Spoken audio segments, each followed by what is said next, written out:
Halo guys, hari ini aku mau ngomongin tentang perusahaan Astra. Jadi perusahaan Astra ini sekarang aku lagi ngelirik betul dan kemarin aku barusan beli sahamnya di angka yang ya cukup banyak lah buat aku.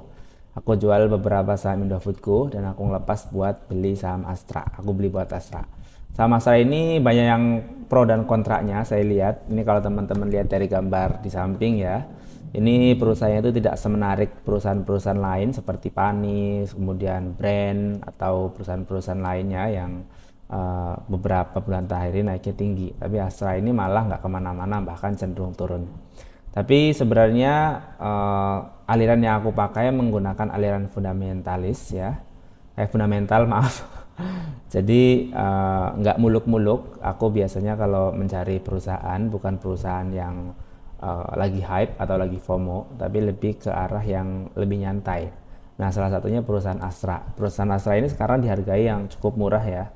Di harga 4.950. Ini harga yang ya nggak terlalu murah juga nggak terlalu mahal. Tapi kalau dilihat dari PI dan PBV-nya, maka ini bisa dikatakan cukup murah atau di bawah rata-rata. Bayangan deh sama Astra ini dulunya PBV-nya sekitar 2 ya rata-ratanya, tapi sekarang PBV-nya cuma 1, sekian. Jadi itu kalau kembali kedua lagi ya tentu harganya bisa double. Tapi ya kita kalaupun nggak expect sampai double ya, kalaupun cuma 50% dari harga sekarang juga udah bagus banget ya. Nah, kalau teman-teman lihat sama saya ini nggak menarik ya, dari naik turun naik turun naik turun.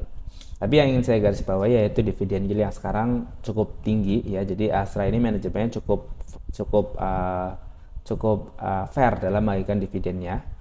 Ketika harganya turun, harga sahamnya, maka dividen yield secara otomatis akan naik karena dividen payout rasionya juga stabil atau cukup besar, nggak diturunin juga ya. Jadi dividen yieldnya naik ketika sahamnya semakin murah.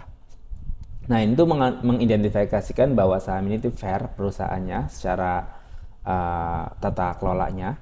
Kemudian juga saham ini walaupun memang secara saham nggak bertumbuh, tapi artinya labanya tuh bertumbuh. Nah, buktinya dividen yield tuh lebih besar daripada penurunannya yang kalau kita lihat tuh cukup masif ya. Dan harga sekarang sekitar 4.900 menurut aku harga yang cukup fantastis, artinya cukup murah banget ya. Cukup menarik lah, walaupun ya nggak kayak waktu pandemi corona di angka berapa tuh 3.600 ya. Tapi di harga 4.900 artinya kalau mau ke angka corona lagi butuh 20% penurunan, bahkan 20% sampai 25%. Saya yakin penurunan 20% nggak mungkin terjadi. Kalaupun mungkin terjadi ya mungkin 10% lah, masih oke lah, di angka 4.500 mungkin bisa terjadi. Tapi kalau dia sampai angka 4.000 kayaknya aku cukup skeptis ya. Karena 1 tahun terakhir penurunan terbesar itu di bulan Mei itu 4.300-an. Dan itu udah besar banget ya. Artinya sudah minus 10% dari harga sekarang. Dan kalaupun kita minus 10%, asalkan floating ya dengan dividen yield 10%, artinya sebenarnya kita memang nggak dapat apa-apa, tapi kita tetap dapat dividen dong. Tahun ini kita dapat dividen, atau maaf tahun depan dapat dividen, tapi nggak dapat capital gain atau lagi floating. Tapi kalau kedepannya di harga sekarang lagi atau malah di harga 6.000 sampai 7.000, tentu gitu dapat profit yang cukup besar ya. Jadi kayak menurut aku saham Astra ini bisa dibilang resikonya hampir nol.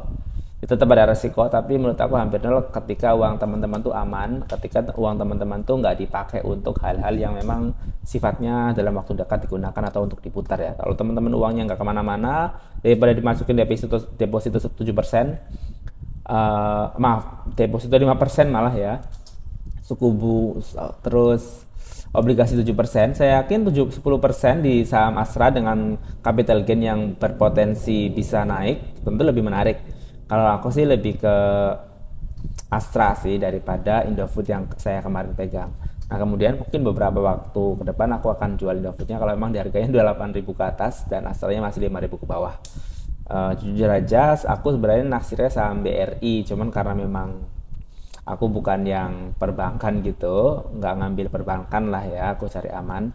Aku ngambil BTPS saja, walaupun sekarang lagi floating besar-besaran, tapi aku nggak ngambil dalam porsi besar, jadi masih santai sih. Ya intinya kalau ditanya saham mana yang menarik di tahun-tahun ini, aku bisa bilang 3 ya mungkin ya, 3 atau 4 aja. Astra, BRI kalau aku dibolehkan, kemudian Indofood sekarang harganya cukup udah naik banyak sih. Aku udah cukup profit double digit, jadi kayaknya ya menarik, tapi sekarang udah nggak menarik banget.